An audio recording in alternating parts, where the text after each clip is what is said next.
জাতীয় বিপ্লব ও সংহতি দিবস এবং বাহরাইন শাখার আহ্বায়ক কমিটি ঘোষণা উপলক্ষে আলোচনা সভা ও দোয়া মাহফিল অনুষ্ঠিত।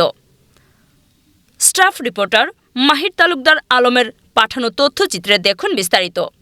দেশটির রাজধানী Manama gold city convention hall রুমে বৃহস্পতিবার স্থানীয় সময় রাত ৯টায় পবিত্র কোরআন তেলাওয়াতের মধ্য দিয়ে অনুষ্ঠান শুরু হয়।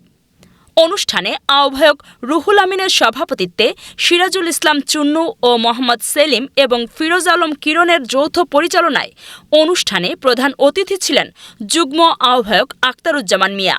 প্রধান আলোচক আখতারুজ্জামান সরকার শুভেচ্ছা বক্তব্য দেন জাহাঙ্গীর আলম।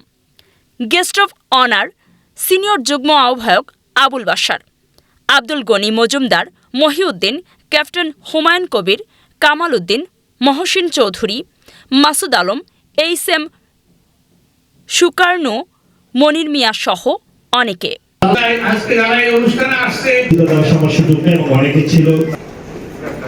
আমি যতদিন রবে পদ্মাবেন না যদি 7 নভেম্বরের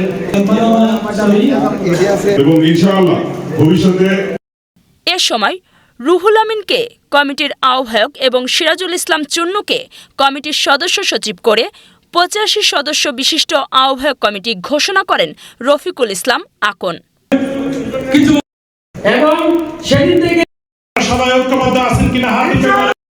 পরিশেষে দোয়া মোনাজাতের মাধ্যমে অনুষ্ঠানটি সমাপ্তি ঘোষণা করেন।